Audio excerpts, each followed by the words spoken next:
Hello, good afternoon, and welcome back to 6560.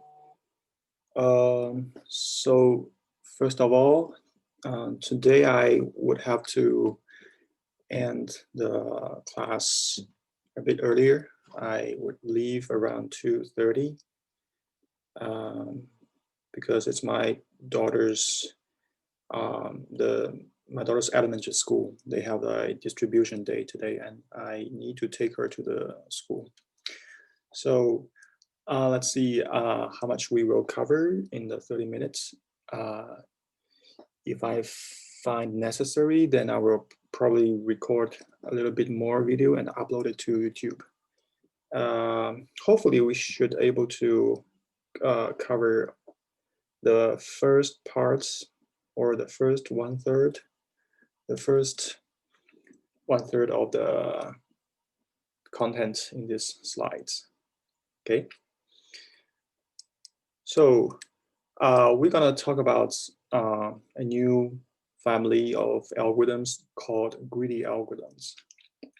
Okay, so as the name indicates, this algorithm should use the principle of being greedy when making choices, like taking as much as possible or taking the extreme choices that are in the hope to reach a optimized outcome or optimized results.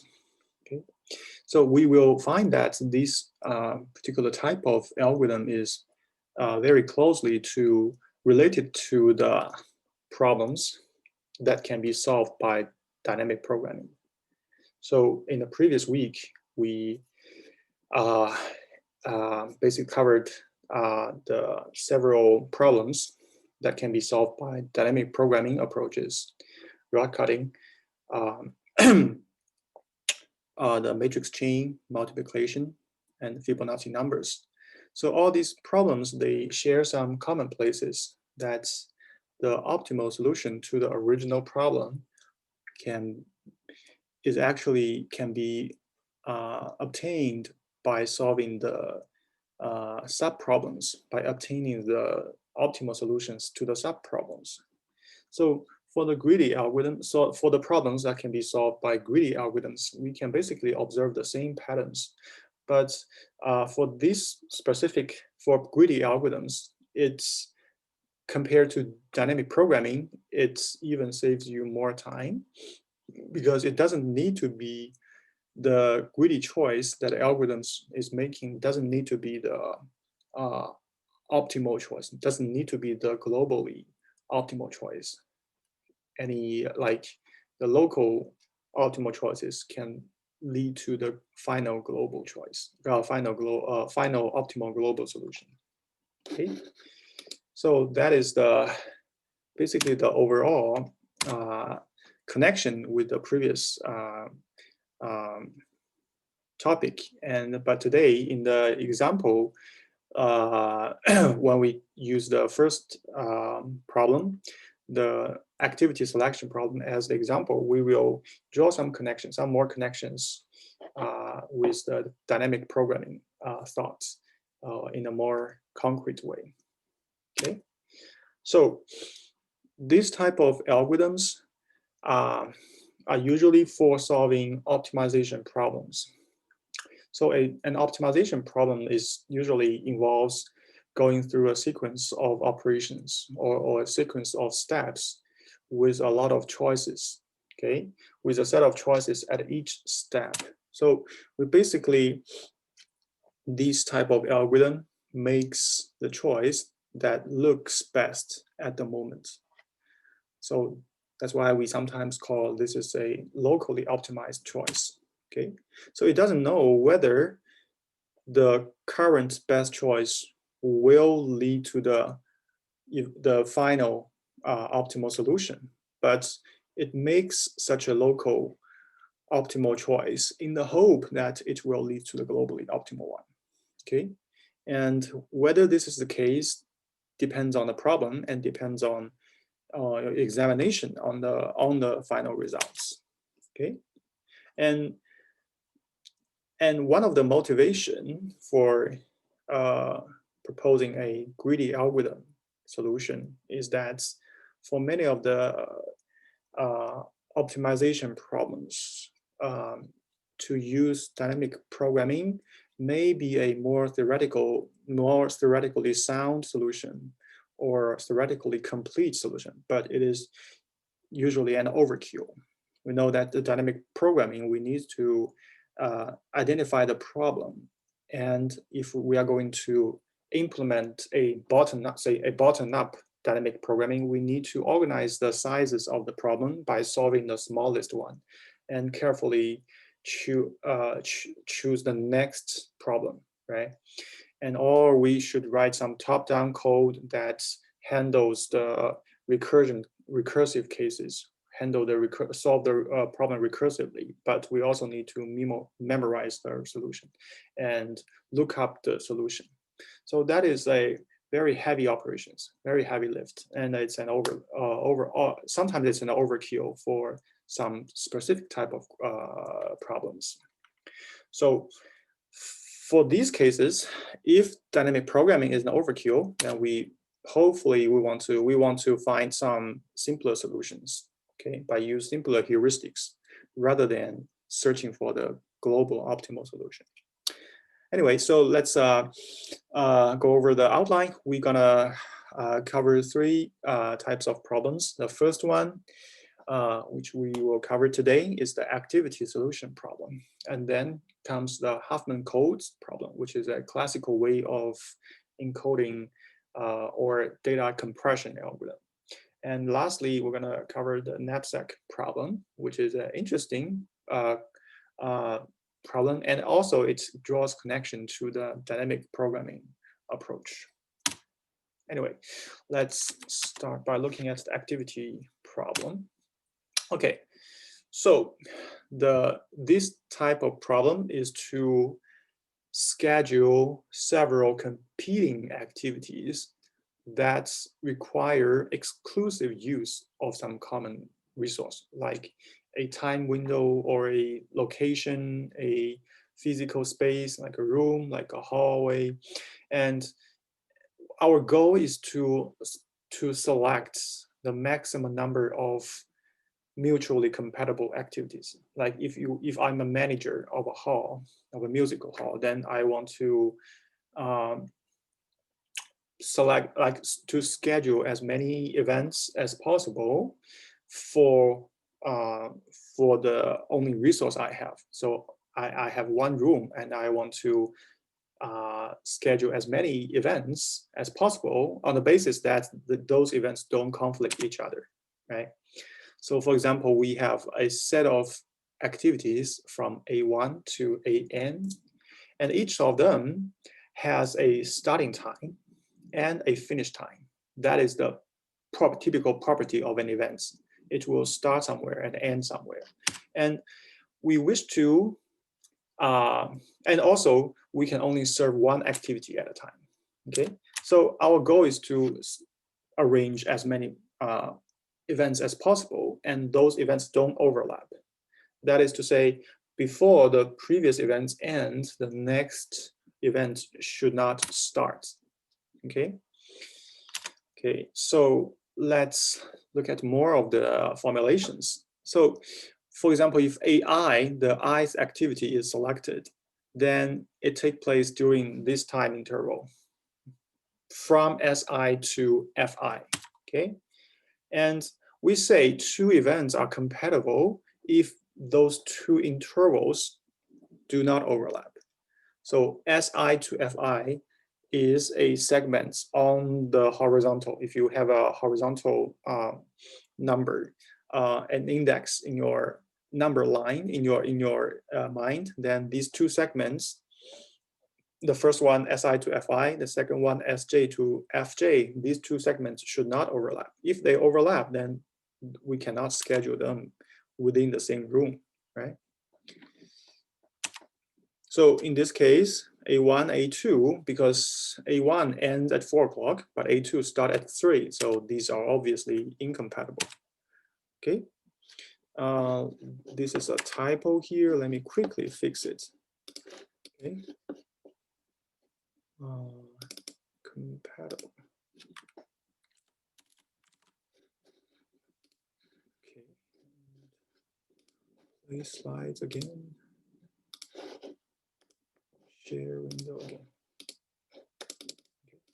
So A1, A2, if they are further apart, then they are compatible. Okay. So in a more general case, we just need to compare the ending time of the previous activity. Okay. So let's say if the activity AJ occurs or happens before AI, then we just need to compare the ending time of activity J, which is Fj, with the starting time of activity I, Si. As long as the Si is greater than, equal to or greater than Fj, then these two are compatible. Or in other case, if AI occurs before AJ, then as long as the starting time of Sj is equal to or greater than Fi, then these two activities are compatible. So essentially, it's just the comparison of the starting time of the current activity with the ending time of the previous activity. Okay. Open the chat again. All right.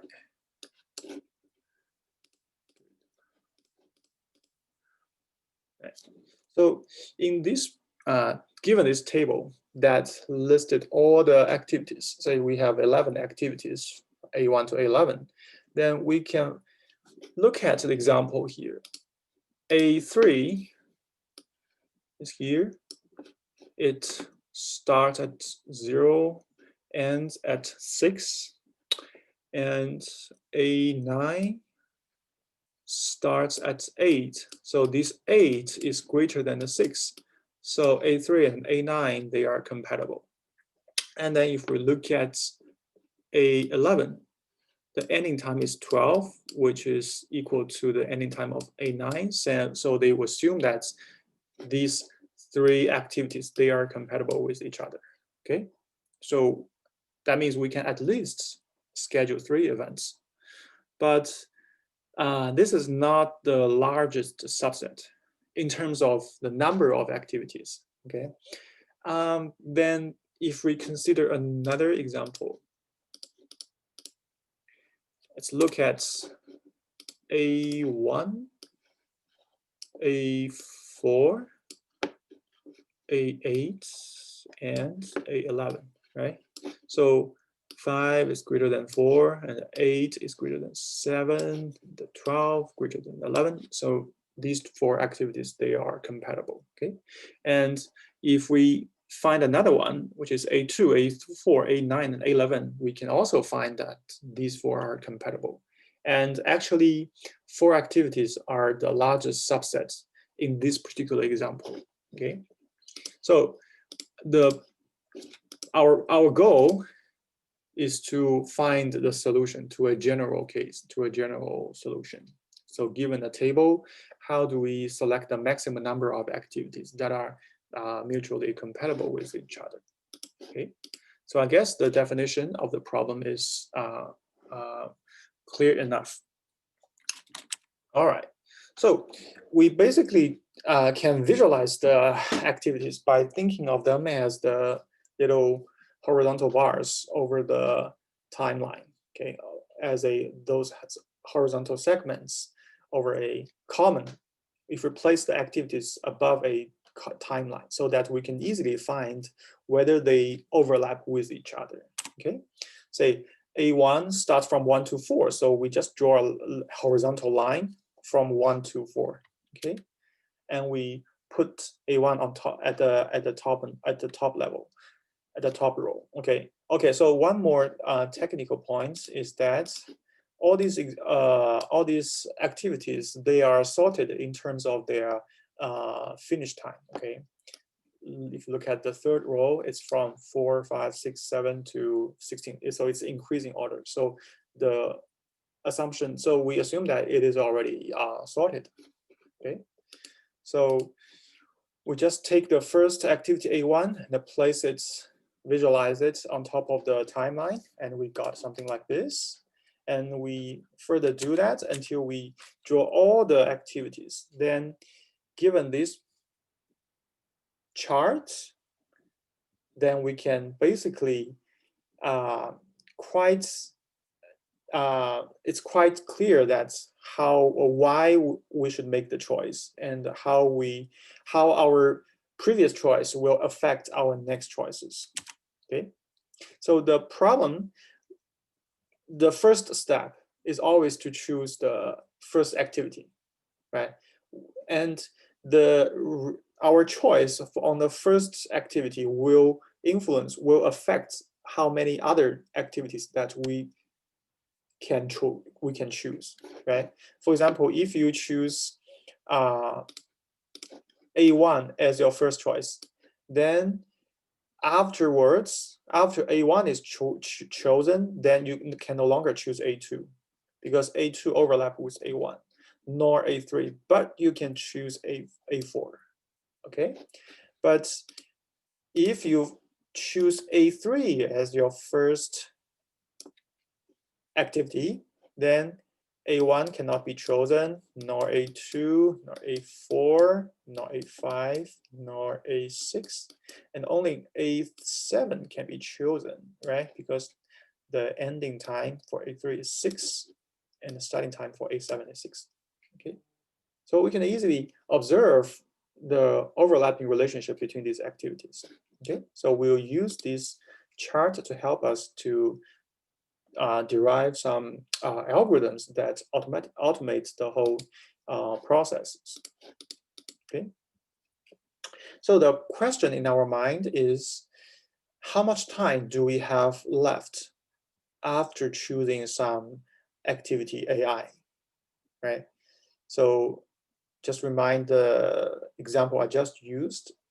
If we choose A1, then after 4 o'clock, any time that starts after 4 o'clock can actually be chosen. But if we choose A3 as the first event, then we got to consider the events that starts after 6 o'clock, okay, which is a difference on available choices. Okay. All right, now let's further look at the example. So if we choose A1, right, because we have 16 hours in total, say the last, so we just assume that's 16 o'clock, which is 4 o'clock in the afternoon, is the latest event we can schedule. So if we choose A1, then we have 16 minus 4, which is 12 hours left, available for other events, for other activities. Okay, so that is the total number, so this highlighted blue region just indicates the available resource that we have left after A1 is chosen. What if A2 to be the first activity? Then we have 16 minus 5, which is 11, right? The region shrinks.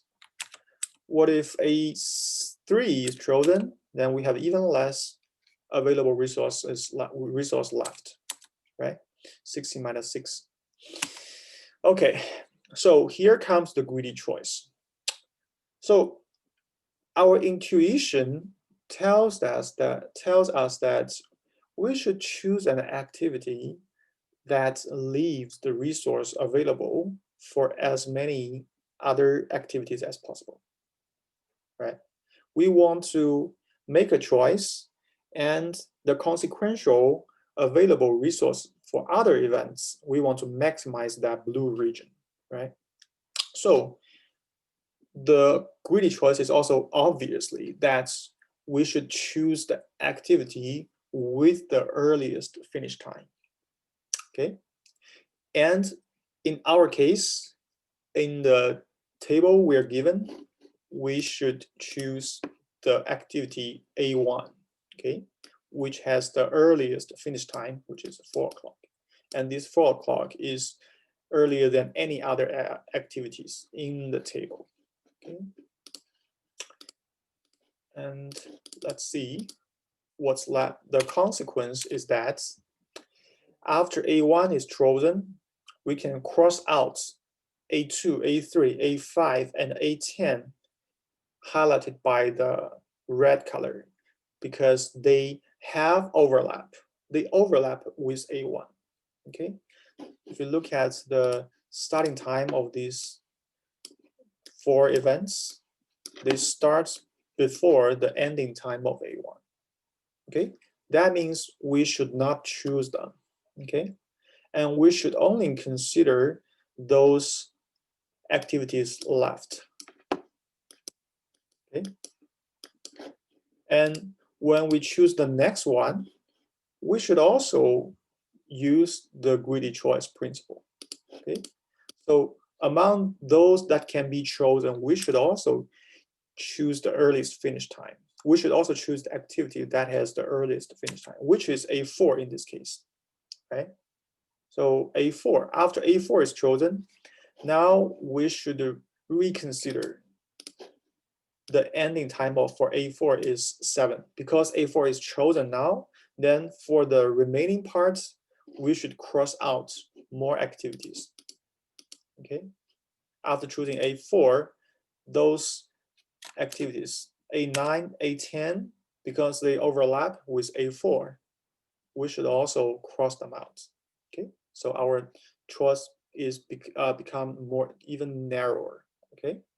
And among the rest of the events activities, we have A8, A9, and A11. And A8 has the earliest finish time, so we just choose A8, okay?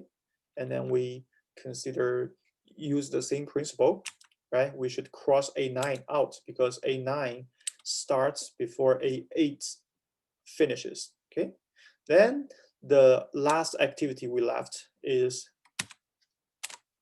A11, okay? It doesn't overlap with all the previous activity, it doesn't overlap with A8. So that is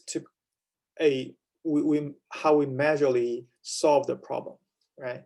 Based on the principle that we want the current choice to leave us as more resource as possible. So this is a locally optimal choice, right? We wish to have more resource left after the current choice is made, but we are not sure. Honestly, we are not sure whether this will actually lead to the global choice, but we don't have better choices, right? So hopefully this kind of menu visualization gives you a sense of how the greedy algorithm works, okay? Then next, let's look at some implementations, okay? So the solution in this, with our current going through for the example is A1, A4, A8, and A11. And let's see how we really implement this algorithm with pseudocode, okay? So we'll first look at an iterative implementation, okay? There's no recursive calls involved. So this implementation, it takes inputs the S and F, which is the starting time and the ending time, okay? And then it will initialize some set, okay? So A is a set that is initialized to have only elements A1 in it, okay? Because we assume that all the input activities, they are already sorted or ordered by increasing finishing time, okay? And we will start from K from 1 because activity 1 is naturally the first choice, okay? And so the for loop from line 4 will start from 2, doesn't need to consider activity 1 again because it's already chosen. Okay, so it will collect the chosen activities into the set A as the for loop goes on, and it will finally returns the whole set. Okay, so the K actually indexes the most recent activity that has been added to A. Okay, so after A is initialized with A1, then K is initialized to 1 because this is the most recently added activity. Okay, and then we will use the loop to go through the remaining activities from 2 to n. Okay, and then if the starting time of activity I is greater than the finish time of the previously added activity K, then that means activity I is the one that we want to choose. Okay, because all the activities, they are already sorted in the increasing order of finish time. Okay, so the first activity I that satisfies the condition of being greater than the finish time of activity K is the one we want. So this activity will be added to the set A with this union operation. Okay, here we hide some details of how we implement this. Okay, so and then we should update the value for K to be I because activity I is the most recent added activity. And until we have reached the last activity, then we're done. When we will finally return the subsets, or we'll return the set A. Okay. So yeah, so FK is always the maximum finish time of any activity that's already in A because activity K is the most recently added activity. Okay. So this is a quite simple implementation, right? It's just a for loop that iterates over the second activity to the last activity. Okay, so we'll use an example to go through the pseudocode. Okay, here we have the set A is initialized to A1, right? And K is initialized to 1. So A1 is chosen. Then within the for loop, the I will start from 2, right? But because the starting time of A2, which is S2, okay, it's not greater than 4, okay? So A2 is skipped. And A3 is also not greater than 4. It's also skipped, okay? So we will reach A4, right? And that means the S4 is greater than F1, right? And we will need to execute line 6 to line 7 by adding A4 to A, right? And update K to be 4, okay? So after that, we highlighted A4, meaning that it's added, and then we will start from the next activity. But when we look at the next one after A4, it is A5. This one, S5 is smaller than 7, okay? So it's not satisfied, and S6 is also smaller than 7, nor is S7. So until we find activity 8, then its S is greater than 7, so we can add S8, okay, and update K, okay, until we reach the last activity. And that is basically how the algorithm works on the example here. Okay, so we have a few more minutes left. So we use the heuristic that we gotta choose the activity that has the earliest finish time. Okay, and then of course we can think of the problem from a different perspective. Like we can think of the problem as whether instead of choosing the activity with the earliest finish time, can we just choose the activity with the latest starting time, right? We just think of it from a backward style, right? So in this case, A11 has the latest start time. So if we choose A1, and that also means we have more resource available before that activity, right? And among the remaining available activities, we need to choose the compatible one that has the latest starting time. In this case, it is A9, okay? And after A9 is chosen, we also look the available time before A9 starts and find the compatible one that has the latest starting time, which is A4, and then A2, which also gives us a optimal solution, right? So this seems pretty good, seems a perfect alternative way, but actually this solution is problematic, okay, because it's overlooks the fact that the activities are currently all sorted based on the finishing time, okay? In order to make sure that this heuristic of choosing the latest study time actually works on all examples, we should basically change the assumptions. We need to basically change the way we order those events, because it's easy to find a counterexample if we change the data a little bit, okay? So I guess I will leave these content, the discussion, to the next lecture on Thursday.